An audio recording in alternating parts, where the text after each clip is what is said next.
Again, and welcome to the fourth video that I've prepared in the equations unit, and this particular video looks at what to do when you have variables on both sides of the equations. So firstly, what's that going to look like?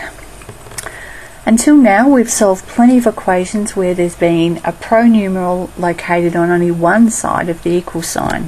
For example, this one up here, 15 equals 6x plus 12. As you can see, the variable is x, but it's on one side of the equal sign. There's no x's on the left hand side of the equal sign. Well, guess what?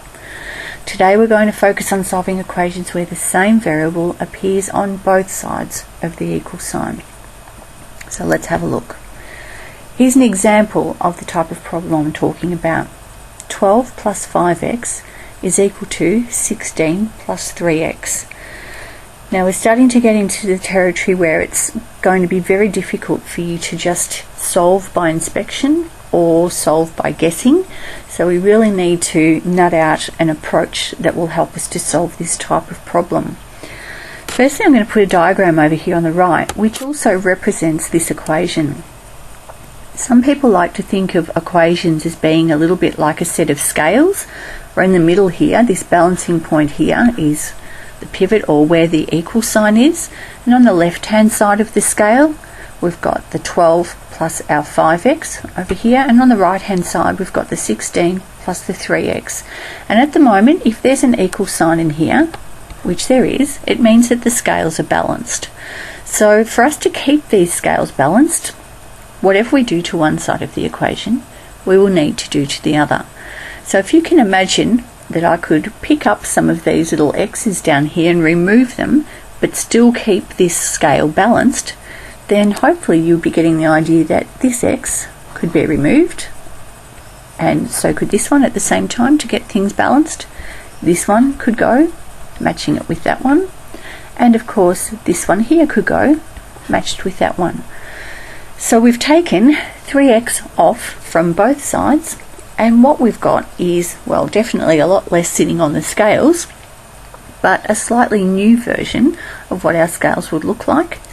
And in this case we'll just have the 12x left on the left hand side, so the 12 on the left hand side with 2x, and on the right hand side we've just got the 16. So what in effect has happened is we have taken away 3x from both sides, crossed them off, kept things even, and then we've had a look at what we've got left after that, which in this case is still the 12, and you've got to think about what 5x take away 3x is, which is 2x, and that's supported by the 2x that's sitting there still on the left hand side of the scales. On the right hand side, what do we have? The 16 is still there, but the 3x take away 3x means that we have no x's left on that side of the equation. So again, thinking about our equivalent equations, we've got an equation down here, an equivalent equation which is a bit simpler than the one above. We've actually removed 3x from both sides. Now that we've got to that stage, we're really solving this equation like we've solved quite a few others in the past. Remember, we're aiming to get the x on its own, so we need to remove the other numbers that are hanging around, getting in the way, and we'll start by taking away the 12 from both sides. What am I left with on the left hand side? Well, 12 take away 12 leaves me with nothing left there except for the positive 2x, which I can write like that. And on the right hand side I've got to do something, and that something is 16 take away 12, so our answer there is 4. Last step, of course, is to say 2 times something equals 4. Clearly that something has got to be 2, because 2 times 2 is 4. How did we get to that? Well, maybe again you used equivalent equations and divided both sides by 2, or maybe by the time you got to that stage of the equation you could solve it by inspection. Okay, so there's one example where we've got pronumerals on both sides of the equation and what we'll need to do. Let's have a look at another one. We've got 2 steps we need to look at. The first one is to aim to add or subtract the correct number of pronumerals so that they end up only appearing on one side of the equation. Our second step then is to collect all of the constants, that's the numbers without pronumerals, on the opposite side of the equal sign. Right, so let's have a look at our first example up here. I've got 4x plus 1 equals 2x plus 5. Always look for the smaller number of x's and see if you can remove those. So in this case I'm going to look to remove this 2x. It's positive 2x, so of course to remove those I would need to take away 2x from both sides. What I do to one side, I do to the other. So on the left hand side here I've got 4x take away 2x, so that just leaves me with 2x now. I've still got the plus 1, that hasn't gone anywhere. But on the right hand side I've removed the 2x. 2x take away 2x leaves me with no x's anymore, but I've still got the positive 5. Again, now we've got a two-step equation. We've solved plenty of these before. It should be pretty smooth sailing from here on. I'm going to remove the 1 by taking away 1. And I'm left with 2x equals 4. And then finally, of course, I'll be saying, well, 2 times what equals 4? X must be equal to 2. If I do a quick substitution up here, put 2 in there, and put my value of x 2 in there as well, let's see if both sides are equal. 4 times 2 is 8, plus 1 is 9, so the left hand side is equal to 9. The right hand side is 2 times 2, which is 4. 4 plus 5 is 9, so left hand side and right hand side both equal to 9. Therefore I know that my answer of x equals 2 is a sensible one. It's the correct one. Okay, example 3 over here on the right hand side. I've suggested that you have a look for the smaller number of the pronumeral and aim to remove those. So in this case I'm looking at removing negative 3b. And the opposite of negative 3b, or take away 3b, is plus 3b. So in this case I need to plus some b's to both sides.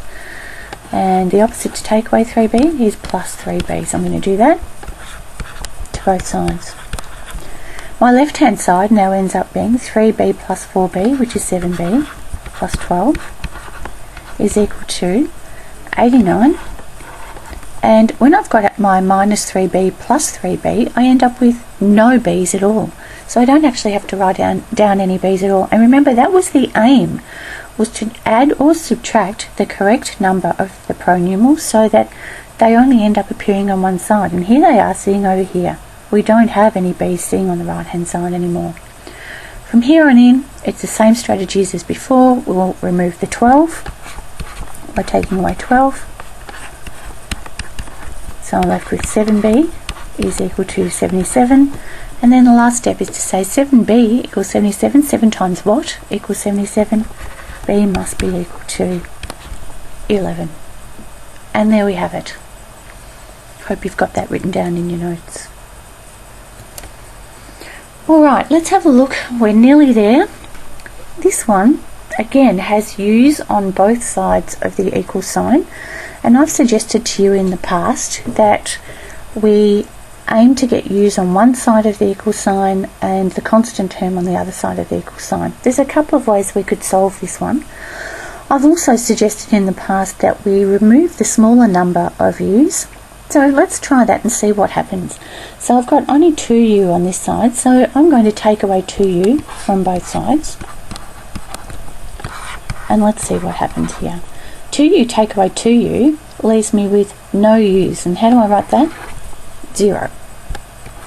On the right hand side I've got 7u take away 2u, which is 5u, and I've still got this take away 20 sitting up here. It hasn't gone anywhere.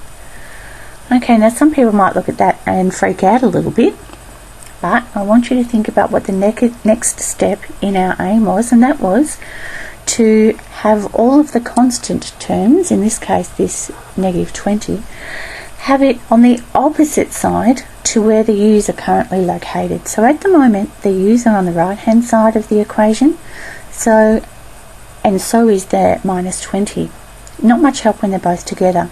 So I'm going to try and get these minus 20 over somehow to this side of the equation. So if I plus 20 to both sides, plus 20 to this side as well, what in effect happens is Minus 20 plus 20 leaves me with no 20s over here at all, just the 5u. And when I plus 20 over this side, I end up with 0 plus 20, which is 20. Okay, so it's up to solving by inspection time, I think. 5 times what equals 20? Well, that what must be 4, so u must be equal to 4. Or, of course, you could have divided both sides by 5 for another equivalent equation. Now, you probably want to have your u first, but it really doesn't matter. It's the same. It's still an equivalent equation if you pick both sides up and put them onto the opposite side of the equal sign. So that's a little bit of a different one there. That's what to do if everything ends up on the one side of the equal sign and on the other side there's just a 0. So make a note of that one. Okay, now the final one, we're just going to have a little bit of a think about what might happen in the following diagram. We're asked to find the value of x and y in the following rectangle. So here's my rectangle. We've got some measurements around the outside of that rectangle. They're probably not measurements that you're used to seeing. They are measurements that involve some pronumerals, y's and x's. We've been told that this is a rectangle, so there's got to be something about this information that's going to help us to solve it. And that is, of course, the properties of a rectangle. We know that the opposite sides of a rectangle are equal. So 3x plus 2, this side here, must be equal to this side. So straight away, I can form an equation. 3x plus 2 must equal 5x minus 10. Now I've got equations very similar to the ones that I've solved for you on previous slides. So of course you would go ahead, try and get all the x's on one side and all of the y's on the other side of the equation. So I'm going to let you continue doing that one. We also need to find out what the value of y is in this one. So we know that this end up here of the rectangle is identical to this one up here. So therefore they're equal to one another, so I have another equation which looks like this. And of course I could go through and solve that as well. Now I don't know about you, but I'm getting a little bit tired of drawing all of these arrows down the side. So I'm going to be just writing what I'm going to do up the top here. It'd be ideal if it was in another colour, but I just want to do this quickly for you. So I'm going to take away the smallest number of x's, which in this case is 3x. That leaves me with 2 is equal to 2x minus 10. I'm going to plus 10 to both sides. So that leaves me with 12 is equal to 2x. And then of course I'm going to divide by 2 on both sides. And I'll end up with x is equal to 6 in this case. Now I have to find the y's. Again, I'm going to look for the smallest number of y's. There's only one of them over here. There's 3 of them there, so I'm going to take away y from this side, and I'm going to take away y from that side. That's going to leave me with 2y. Minus 17 equals 3, because these y's are gone. I'm now shifting the 17 by adding 17 to both sides. So I'll end up with 2y equals 20. And finally, of course, I need y by itself, so I'll be saying 2 lots of what equals 20.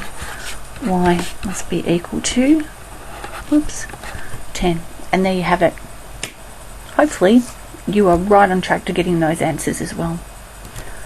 Okay, over to you. You know the deal. You've written the examples, you need to write a summary, bring all your questions back into the next class. Okay, see you next time.